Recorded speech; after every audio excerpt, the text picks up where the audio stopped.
listening to The Voice of Russia in London with me, Juliet Spare.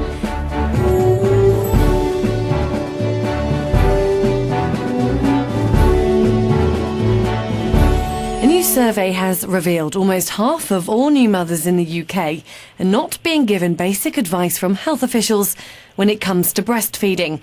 Psychologist John Bowlby, one of the founders of Attachment Parenting, suggests babies thrive emotionally because of the overall quality of the care they've experienced, not because of specific techniques. A bottle-fed baby whose mother is sensitively attuned will do better than a breastfed baby whose mother is mechanical and distant. Joining me in the studio to discuss when mothers should breastfeed, how long for, and whether they should choose an alternative is writer and journalist and mother of 3, Viv Groskop, and Jill Dye from the Leche League, which help mothers breastfeed through mother-to-mother support. Jill's also a mother of 3. And joining the discussion on the telephone is Sharon Trotter, who's a midwife and independent mother and baby consultant and mother of 5, and Suzanne Barston, who joins us from Los Angeles and is author of Bottled Up: How the Way We Feed Babies Has Come to Define Motherhood and Why It Shouldn't. So, why is the advice or support not there to help women breastfeed? And should a woman breastfeed? And what's wrong with turning towards an alternative? I'd like to start with you, please, Viv Groskop. What's your perspective? Well, I think the most interesting element to this discussion is really about the lack of support, which the survey that you mentioned points out very clearly. And I think that the root of this huge debate, which has become extremely polarised, as you can already tell from the introductions there, is because of this lack of support. So basically, women are receiving a message generally, I mean, this is true in the UK and in the US, across the Western world really, that they should be breastfeeding, that that's what's best for baby, and it's often considered to have it's proven to have health benefits for the mother as well. So they receive this message, and it's an unequivocal medical message that this is what's medically best for your child. And yet when they come to try breastfeeding, they often find that there's no one there to help them. And culturally, we've become less attuned to the whole culture of breastfeeding, that it's not so common, especially in the US, to see women feeding publicly. So often when women have their first baby, they've never actually seen anyone breastfeed a baby before. So that makes it a much more difficult thing to do, so that they need the support all the more. So a lot of women, especially when they have their first baby, they're having a baby in a culture where they're told that they absolutely must breastfeed and they're a bad mother if they don't. And yet there's no one there to help them with that. So that's where all these feelings of guilt and difficulty come from, so that when women, quite understandably, often turn to formula because there's just no other way, and they then feel very defensive about this.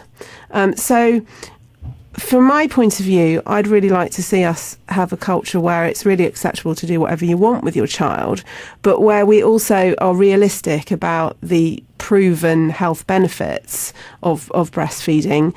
But we also accept that we're not going to be able to live up to those benefits unless the support is there for women. That sort of coincides with the title of your book, Suzanne, Bottled Up: How the Way We Feed Babies Has Come to Define Motherhood and Why It Shouldn't. Within this conversation, there's a lot of gaping holes that we're all ignoring. And I think the one first and foremost that I always bring up is that Norway, which, I think a lot of breastfeeding advocates hold up as a country that has done everything correctly in terms of, the resurgence of the breastfeeding culture.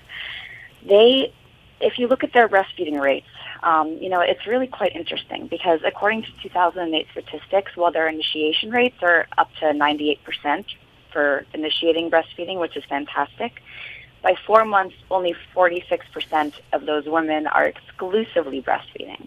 And then by 6 months, that number falls to only 9%. So to me, this really tells a very interesting story about, here's a Western country that has given paid maternity and paternity leave, excellent peer support, has really turned into a breastfeeding culture, and yet women are still having these problems keeping up with this 6 months of exclusive breastfeeding mandate that WHO has put down, the World Health Organization has put down. So, to me, I feel like we're sticking to these very dogmatic viewpoints of what breastfeeding should be for, the best health outcomes. But that may be ignoring the lived realities of what women are facing today. And I think that, by doing this, we're putting all this pressure on women. And then ultimately, I think the point you made about John Bowlby is extremely important, because if we're feeling all this pressure and then we are unable to meet the recommendations, where does that leave you? You're listening to The Voice of Russia in London with me, Juliet Spare, and joining me in the studio to discuss breastfeeding is journalist and writer Viv Groskop, Jill Dye from the Leche League, midwife Sharon Trotter, and Suzanne Barston, author of Bottled Up: How the Way We Feed Babies Has Come to Define Motherhood and Why It Shouldn't. Sharon Trotter, you're a midwife and a mother and baby consultant. Are health officials failing women then in the support that they show them, that they then can't go on and continue to breastfeed, albeit for 6 months or continue for longer? I think they are. At the end of the day, we all want the best for our babies. We all know that breastfeeding is the best for our babies, but at the end of the day, if we don't get help when we need it, and that's usually going to be in the middle of the night. Now, we've got a breastfeeding helpline in the UK, and it's available from 9 a.m. to 9 p.m. It's run by volunteers, and sometimes they can't always get back to you. Parents are just not getting the support that they need. And when I say parents, I want to include fathers here, because it's almost impossible to breastfeed a baby if you haven't got a supportive partner with you. You need to have a network of people around you, preferably peer support groups. You really need to have that positive support all the time. Your self-confidence is very, very vulnerable in the first few days and weeks of breastfeeding. And with the right help and support and positive support from people, you will be able to feel more confident day by day. And every day that you produce the milk and you see your baby growing and it's because of your milk, you feel better about yourself, and it just gets easier and easier. It doesn't have to be this battle. It doesn't have to be difficult. Breastfeeding should be easy and it should be pleasurable. And there's so many negative stories in the media. Some women are so frightened that they actually don't want to start breastfeeding because they're afraid of failing, so they'd rather just not bother at all. And that's really sad. I don't want to force women to breastfeed at all. I want them to breastfeed because they want to breastfeed, and I want them to have the support at the end of the phone, at the end of the email, text, anywhere. They need the support when they need it, and they're not getting it. Jill, you're from the Leche League, which help mothers breastfeed through support. Yes. So are you sort of stepping in when the health officials are failing? I wouldn't want to say that we're stepping in when they're failing. We do pick up a lot of the pieces, but we do want to work alongside. We're all working together. We're trying to make sure that mothers get the kind of support that they need. There are 4 breastfeeding support groups in the UK, and we are one of them. We do take calls in the middle of the night, by the way. The Leche League does. I've had yes, I've had quite a few calls in the middle of the night, and usually from very desperate parents that don't have anywhere else to phone. We do have a network of support groups where mothers can get together and help get that mutual support. As the Leche League leaders, we get the calls on the phone. Some of us can visit mothers in their homes. That's not something that we can all do, but we all meet up with mothers at sort of monthly or bi-monthly group sessions. Would like not to be so much of an expert. I don't think being an expert is the right thing for anybody. I am a specialist. I'm certainly a specialist in breastfeeding. I'm a specialist in helping mothers. I don't have the right way for anybody, but I can give the information to help them make their decisions, and I can help reassure them that what they're experiencing, feeling is probably normal, and maybe with enough help, we'll get through. Hate to have it be that we're all fighting each other as mothers. I don't make the decision on whether it's okay to make formula.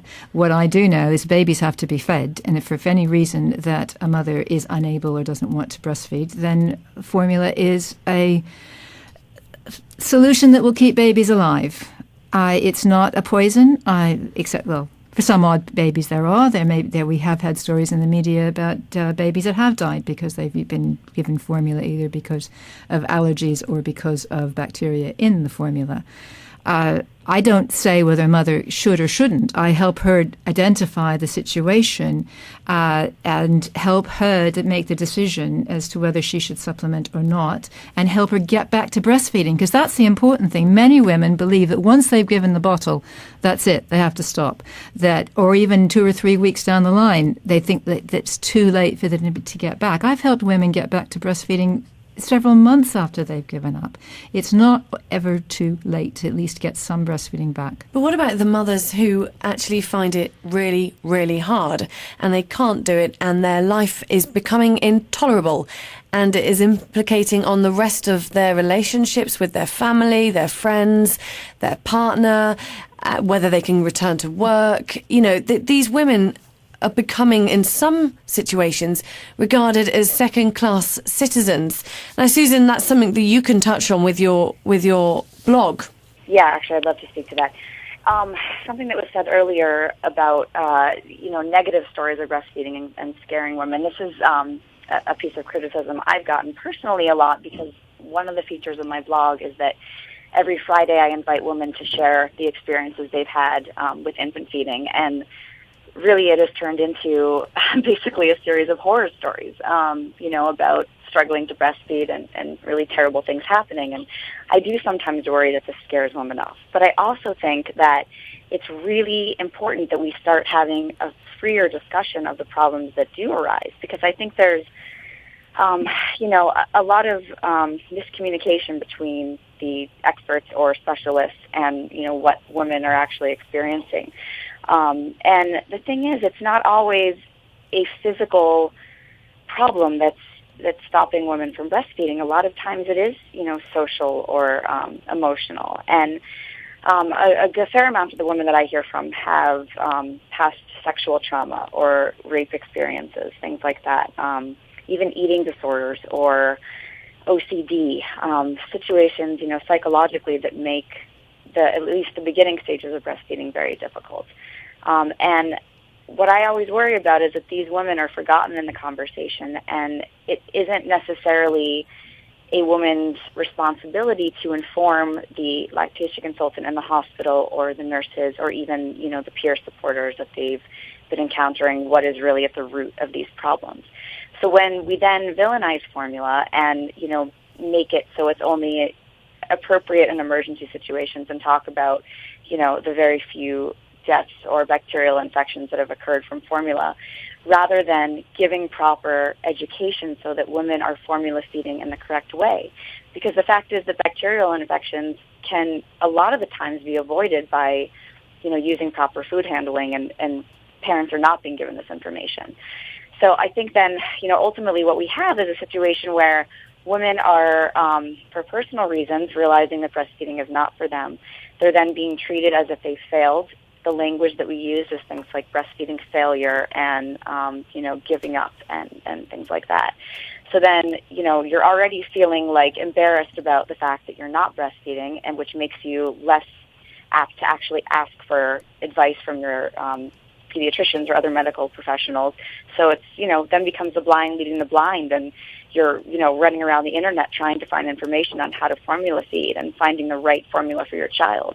And I think, not only are we dealing with mothers who are feeling terrible about themselves, but this is also putting babies at risk, because there's a lot of mistakes that could be avoided that are being made that I've seen.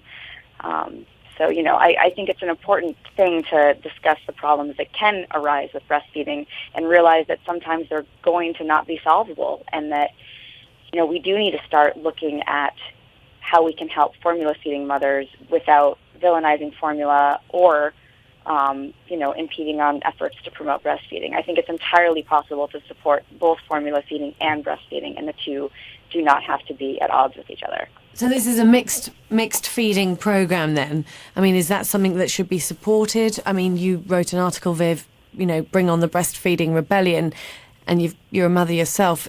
Yeah, well, when I wrote about that, I was really looking at exactly the sort of thing that Suzanne's looking at on her blog, which is this idea that there are so many women out there who feel completely demonised, really, because they've had to give up breastfeeding. But I think what Suzanne said is so interesting there, because it's really this very, very tense and difficult point that we've got to, where we want to make it okay to use formula, but we also want to promote breastfeeding at the same time, and that's virtually impossible. Jill's shaking her head at this. It is impossible, because the reality is I don't want women to, or parents, because somebody's already said, it's not just about mothers, the fathers have opinions about this too, and they can help with breastfeeding, and they can help with overcoming the difficulties of breastfeeding. We want to show the facts to parents, and the facts are, medically, breastfeeding is the best thing. This is, there are various people who have attempted to disprove this, but so far I haven't seen anything that's really believable along those lines. But, it's medically the best thing. So we have to look at the scientific facts and say, what's healthy and best for baby? It's breastfeeding. And yet we have this problem. So how do we balance those two things? Because by making formula feeding more acceptable, we are then encroaching on a culture where I believe breastfeeding actually hasn't really become that acceptable yet. I mean, there's a sort of double discourse going on here, where we're saying, oh yeah, it's so bad if you don't breastfeed. In reality, if you do breastfeed, certainly in the UK, you still get teased about it. You'll be completely vilified if you do it beyond 6 months. You'll be seen as a total freak if you do it up to 2 or 3 years. And a really interesting, what Suzanne mentioned, the figures about Norway, where breastfeeding is hugely accepted.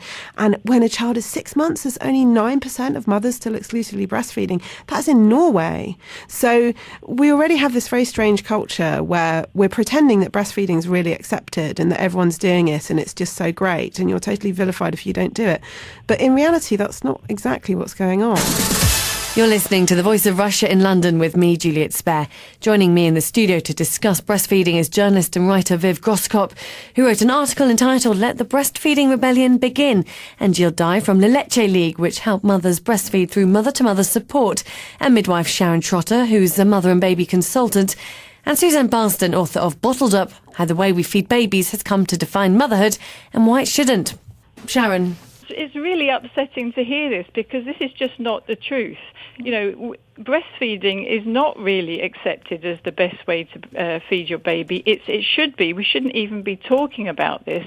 And as for getting information about bottle feeding, it's everywhere. You've got follow-on milk products being advertised on the television, which really are using exactly the same marketing as they would for the first milks, which they're not allowed to do because of the code of practice. But really, it's a way of getting people to use the formula milks, and they're really not necessary. We really don't need to introduce follow-on milks at all. So I don't really think that it's right that we're saying that there's lots of information about breastfeeding and not enough on bottle feeding, because there's loads of information out there on bottle feeding, and it should just be the norm that we just breastfeed. The important thing here is that we're not giving parents enough support when they need it. Things can be turned around in a minute. I absolutely agree. You can start breastfeeding again a few weeks, a few months after you've stopped breastfeeding, and people just don't realise that you can relactate. If you've got the support, you can breastfeed. There's almost no reason at all. And there are millions of babies around the world that are dying because of not breastfeeding. We're in a culture where everything is clean, we've got clean water, we can make feeds up okay. There's not really the same risk. So what we're talking about here is maybe not so true, but in the rest of the world, lots of babies, yes, they are dying of not breastfeeding, and babies are saved from all manner of problems throughout the rest of their life, never mind the emotional and the psychological positive benefits to breastfeeding. So, we should be promoting it more, not less, definitely. We're very much we have a problem in part because breastfeeding is associated with mothering, and to some extent the Leche League, because of part of the philosophy is mothering through breastfeeding, because we believe it's the most effective and most natural way of being a good mother. And I think it is, because you've got biology on your side, that you've got hormones that help you to be more tolerant, more more in tune with your baby. But that doesn't mean you can't learn to do that, so that you can be a good mother without breastfeeding. But as Viv said, the scientific evidence is so strong, we should be at least giving the information to everybody, and rather than trying to deny, it's something that's good to do. Suzanne, breastfeeding is defined as being a good mother. How does that make you feel? That honestly, that really worries me, because I won't say angers, because I've been dealing with this for 3 years. I'm sort of almost past it emotionally, but what worries me there is, like, okay, so for instance, in my situation, and I do write a lot about what I went through, because I think that's important. A lot of people, we aren't talking about our personal experiences. We're talking in these blanket statements. And I was someone who did have severe postpartum depression that was extremely linked to breastfeeding. And, look, I'm not going to say biologically it absolutely does not make sense that breastfeeding, exacerbates postpartum depression. But breastfeeding pressure does.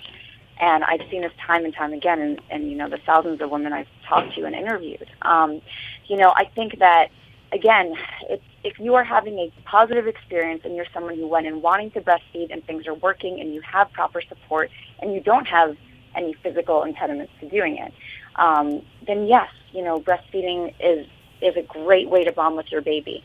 But so many women are having problems, and I think, we're essentially like sticking our heads in the sand here to try to compare what's going on in third world countries or what's gone on in the past to what's going on now. And to say that with support every woman can breastfeed, I just think that's patently false. To me, it's like we haven't done proper research to say, with full confidence that breastfeeding problems aren't on the rise physically. We just don't know. And so then, we're turning around and telling women that, mothering and breastfeeding is so linked. I just don't think that's true, and I think a lot of that is coming from the mouths of people who have never bottle-fed or have had bottle-fed in duress and not wanted to. In any situation where a woman does not want to breastfeed, bottle feeding is going to be preferable. I think that, yes, you are absolutely right that in third world countries with the lack of clean water, bottle feeding can be a death sentence, and I would never, ever say that it is a better choice in that situation. But I think if you're talking about, developed countries with good resources, good water, good health care, you are talking about very incremental differences. What has a greater effect on society?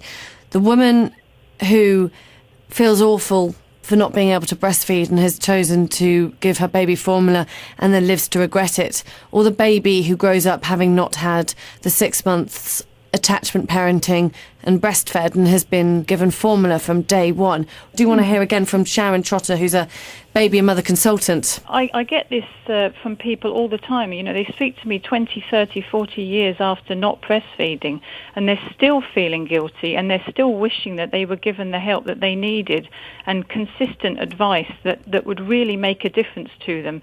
Simple things like, yes, it's okay to feed every hour on the hour. We're always telling people, you're feeding the baby too much, you're spoiling your baby too much, you're making a rod for your own back. Give your baby a bottle of formula in the evening to make it easier for you. All these things, at the beginning of the end of breastfeeding, it's all about supply and demand. And if we were just there and we support people and give them the help they need when they need it, you're absolutely right, Suzanne. You do not need to breastfeed to be a good mother.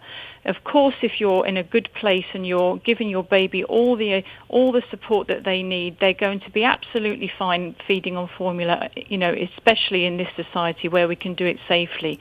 But there's so many people that miss out on the pleasure of breastfeeding, and it ends up being a battle. We all need help with the transition to parenthood, and that's what it is. It's a transition to parenthood. It's not breastfeeding that causes all the problems. We always end up blaming breastfeeding because in those early weeks, everything is just so difficult. It's such a big change to your whole life, and we end up demonizing the breastfeeding when really it's not that. It's just the transition to parenthood. So we just need to be there more for parents. We do all want the same things, and we do all agree on this.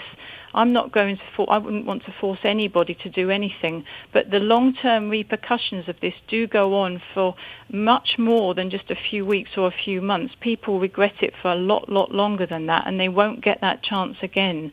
So we need to make sure women get the support they need when they need it. Well, what's the government doing then? You know, New York, they suggest that from September, some private hospitals and city hospitals will restrict the access to formula milk, in that mothers who are just being discharged won't be given the goodie bag which has formula milk samples in it. That's going to be stopped from September. What do we hear from the government in the UK? We haven't had a great deal of help from this government for some time, even with new babies from the leaders of each party. What was in the media was about what formula one leader's wife was giving to the baby, another one is getting up and bottle feeding the baby. So in their personal lives, they were obviously not choosing breastfeeding. And that's not any kind of criticism from their partners' wives, because their choice is completely, but government is to do what they want to. But government policy is to support breastfeeding in name, so they shouldn't have been doing things to undermine it at the time. There was no money for Breastfeeding Awareness Week this year. There wasn't even in the end a theme. They did take place. There were various things going, but nothing very much, and a lot of negative press, because there's always negative stories that come out around National Breastfeeding Week and around World Breastfeeding Week, which I suspect is probably one of the reasons we've had some of these articles in August, because it's the first week in August that is World Breastfeeding Week. We haven't had goodie bags with formula for some years in the UK. I was really shocked that they still have them. In the yeah, US. It's shocking. Absolutely. And some hospitals are requiring mothers to bring in their own formula if they're choosing to formula feed. We have not had revolution in the streets. We have not meant that this has not meant that women's right to choose formula has been in any way questioned, and they do have formula in wards for babies that need it. If their mothers intend to breastfeed and they need support. There's questions that the media have a responsibility in educating mothers, the public, as to what they should do, or perhaps not being party to vilifying women who formula feed to become second-class citizens. I don't personally really agree with this idea that the media have vilified breastfeeding. You know, personally, I've written so many articles supporting women about breastfeeding. I just think you've got to choose what you read carefully. And when? Yes. The real issue here is to do with it's this whole thing of support, and that without this support, nobody's going to get anything. And you mentioned what are the government here doing? Well, they're cutting back on midwife numbers. And that's where it starts, you know, the very, very first moment of birth. You know, that's where we start with breastfeeding support. And if we don't even have the right number of midwives, then it's a disaster. And the US, you know, absolutely even more problems, because they've got one of the highest caesarean rates in the world, which makes breastfeeding more difficult, not impossible, but more difficult. So everything is going in the direction of less support. Can I just say that midwives and health visitors get just a few hours training in breastfeeding support during their training. And it's not because I'm a midwife that I can help people with breastfeeding. It's because I've been a breastfeeding mother for 7 years. It's a fallacy to think that you're going to get the help and the support you need from the healthcare professionals. What we need are breastfeeding supporters that understand how breastfeeding works, and they need to be in the hospital, and they need to be there 24/7 so that people can go to them the minute they have a problem. It's too late if they've been left 3 or 4 hours in the corner and they're pulling their hair out and they're crying. They really need that support, and that's what they're not getting. And they want to get home, so they go to the formula and they use the formula so that they can get out of hospital because they're so distressed, and that should not be happening. I'd like to thank all my guests for joining me on The Voice of Russia in London. Jill Dye from Leche League, midwife Sharon Trotter there, who's also a mother and baby consultant, Suzanne Barston in Los Angeles, author of Bottled Up, How the Way We Feed Babies Has Come to Define Motherhood and Why It Shouldn't, and journalist and writer Viv Groskop, who wrote an article entitled Let the Breastfeeding Rebellion Begin.